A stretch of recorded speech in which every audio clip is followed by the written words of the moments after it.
right, mis pollitos, welcome back to the channel. Today we're picking up where we left off from last week's video and continuing on the 3-link install. I did actually finally go and buy the shop press. We got a 20-ton shop press, and we also got a chop saw so we can start chopping up some notches up in here. But that was going to be my priority today, but instead what I'm actually going to be doing is going in and pulling the dash out. We're going to have to get this out today. He is either picking it up tonight or sometime during the week. Yeah, we got some nice little details going into the interior for Audrey's build. So today I'm gonna, like I said, I'm gonna be spending the day pulling that dash out, and then in a few minutes for you guys, we will continue the building of the 3-link and start getting these links tacked in. So without further ado, let's go ahead and get into the dismantling of the dash.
Guys, we got this thing pulled out. What a fiasco. It was a little bit difficult just not knowing where all the hidden screws, harnesses, and whatnot is hidden, but luckily I was able to find a really good video, detailed video on where everything is at and what all the process was to take this apart. So I want to give all the credit to that channel, so I will link the video that I used to pull this dash apart in the description below. So check that video out, guys, if you ever want to attempt this headache. But overall, wasn't too terrible. As like I said, luckily it was a video on it. If I didn't have that video, I would still probably have that dash in there trying to figure out where each and every harness is, what I needed to pull out, and all that. So that is going to cut it for the truck tonight. So I'm going to spend the next couple minutes assembling my shop press, so tomorrow I can get back on that 3-link. So I'm gonna do a quick little time lapse of the assembly of the press, and then tomorrow we'll cut to the continuation of the 3-link. So catch you guys then.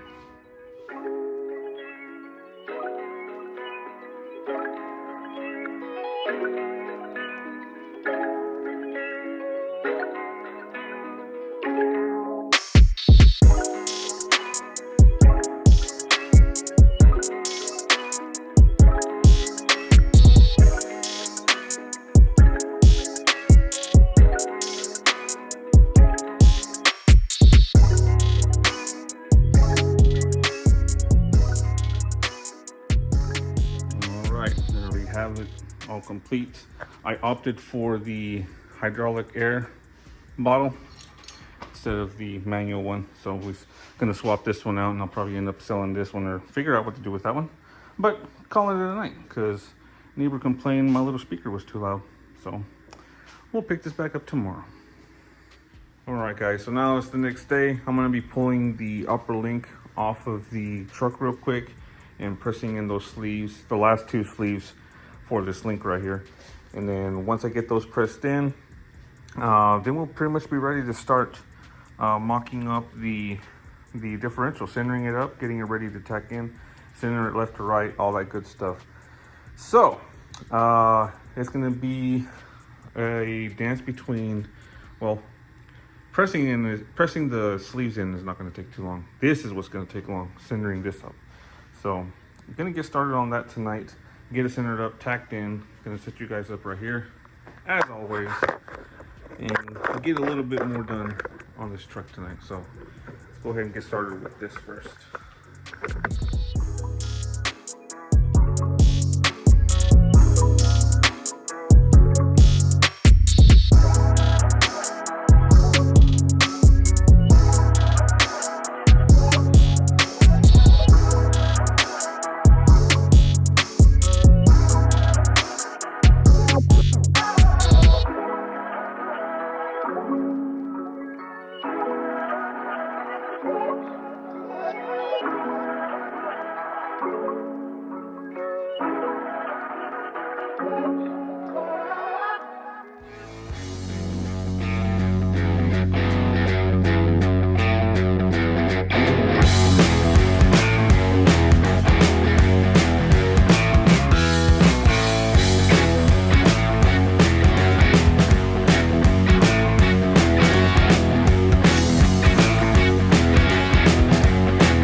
Up, left to right, front to back. We got the pinion angle set. It's pretty much sitting right dead center where we need it. So she is ready to burn in. The only thing I need to do right now is actually just grind these little studs off, or those little tabs that we're holding the brake line in, because this one is in the way for this clamp right there, or the little tab. But it's getting a little late, and my neighbor has been complaining about the loud noise. So gonna have to wait till tomorrow when I get home from work to finally tacking this in, or start tacking the tabs in. But I already checked underneath, as you saw, the angle of the transmission. So it was 5 degrees down the way the truck is sitting right now. So as you can see right now, we pretty much got it dead center where we need it. Now, normally if you would want to have it an additional 3 degrees down because of the torque, but because these bushings and 3-link system really isn't going to have that much flex in it, we can set it right at the 5 degrees and we shouldn't have an issue with that. So that's pretty much set in place. I'm going to double check, triple check again when I get home tomorrow, just to make sure nobody bumped into this and moved it. We're going to start finally tackling this and welding these tabs in. And I already got the tubing. I just haven't brought it home. I have it stored away somewhere. Bring the tubing over here. Actually, you know what? I'm gonna go ahead and measure the tubing length that I'm gonna need. And then tomorrow, I'll bring that in. We'll also weld that in. So I'm gonna bring in two 3-foot pieces of tubing to put in here. So tubing's going in tomorrow. Tabs are gonna get tacked in. And obviously we're gonna continuously check once we tack the tabs in, continuously go back and check all our measurements, make sure the heat is not making it twist, turn, or whatnot, and center this thing up. And then once we get that in, we'll get the tubes in right here, the crossbars, get the back mounts wherever they went, mounted to that, and then start mounting the back plate switch wherever I had those over here, or somewhere over here, right there. So pick this back up tomorrow, right now.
we have it. Everything's pretty much tacked up in place.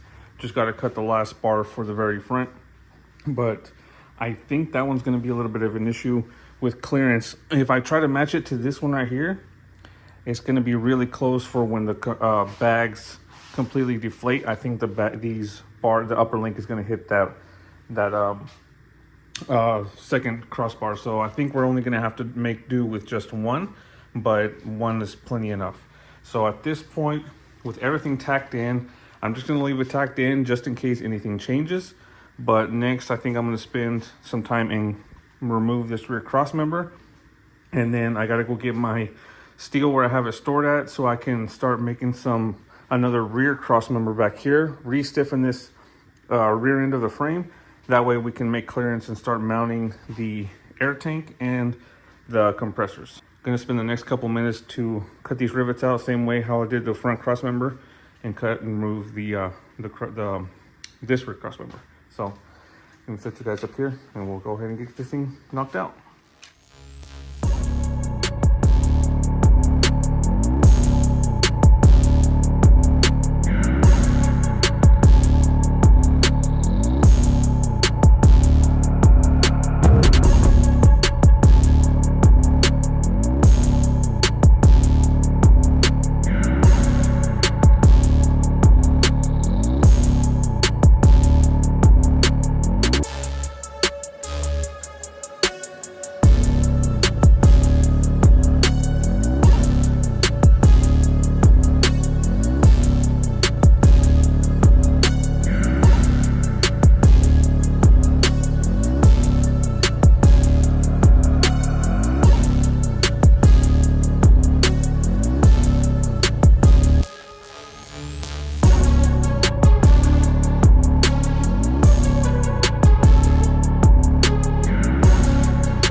Cross member all knocked out, cleared out of the way, ready for the new cross member and then brackets for the tank.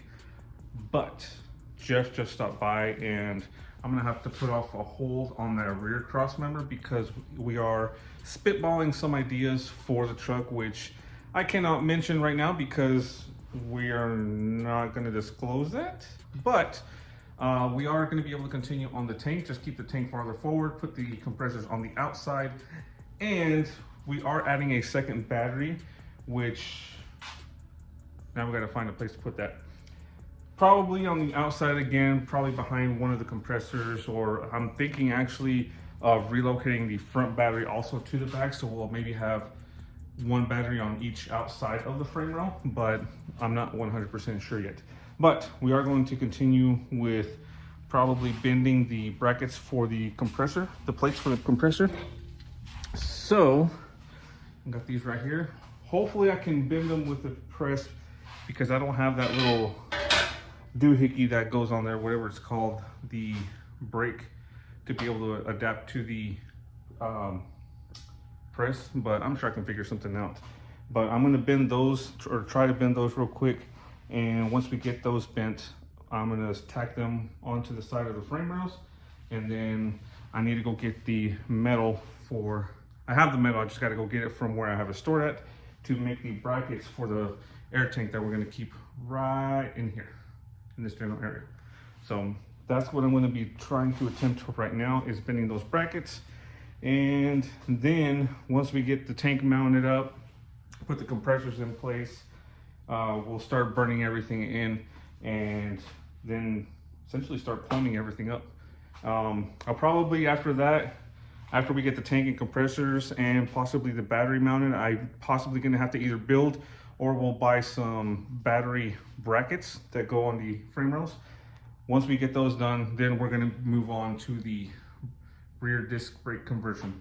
So that's gonna be the game plan. So let's see how far we can take this tonight and then upload this video for you guys for this following Sunday. So let's tackle this next step. All right, well, I'm gonna attempt to make my own bending tool with this tubing right here and this angle iron. What I'm gonna do is use essentially the bottom of this to sit right on the press. I'm gonna cut the other end essentially at a 45 to fit right in here, and then weld this to a small piece of angle iron, and this will be my 90-degree bender to bend these. So let me go ahead and knock this out real quick, see what this comes up as.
Well, I got my brackets bent.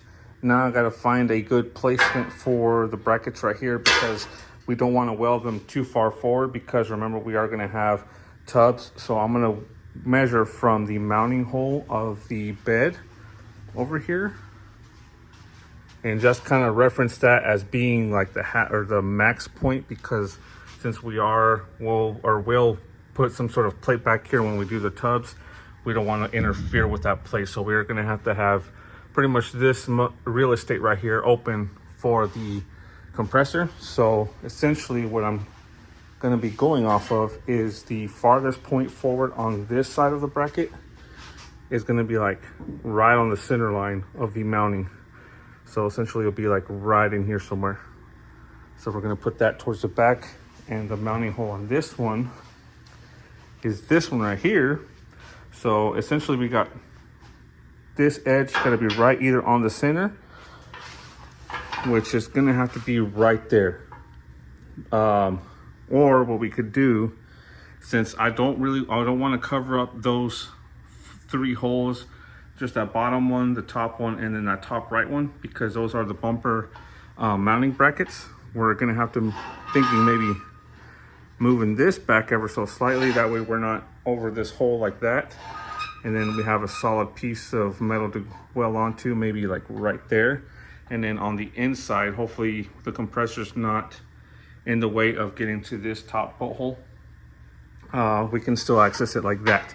So essentially this bracket's going to be right here. So I'll clean off the metal on both sides, level this out, and we'll go ahead and just tack these in. Everything right now we're just tacking in. Tack these mounting brackets in, and then we'll see where we go from there for the tank.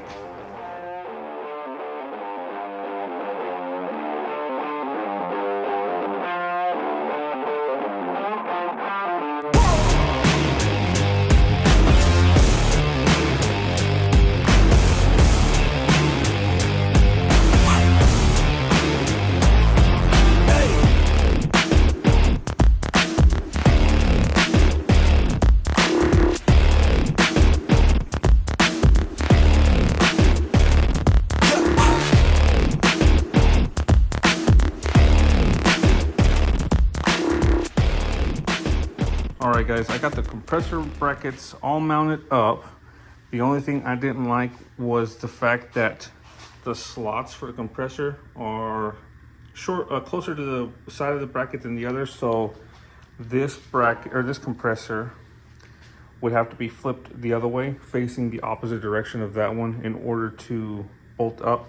But I don't want to do that. My OCD won't allow me. So essentially what I'm going to be doing is just lining up the rear ones, putting those bolts in, and then drilling some new holes for this compressor on this bracket. That one will be fine. That one lines up perfectly fine because the holes line up as they're supposed to. But don't want to have this one facing the opposite way. So I'm going to drill some holes out for that one. But as you can see, we got everything all tacked up, mounted up, and ready to burn in. Still not going to tack it up tonight. I'm going to actually go pick up some my metal again so I can start making my brackets for the compressor tank. So I think that's going to be cutting it for this video. I'm not going to be able to have enough time unless I upload till Sunday night or Monday morning to show that in the video. So all right, I want to thank you guys so much for watching the channel.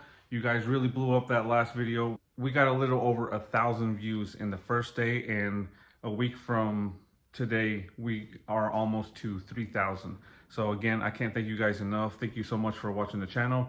Make sure you check back next Sunday for the continuation of Audrey's OBS build. Make sure you like, comment, subscribe, share the videos, and I will see you guys next Sunday.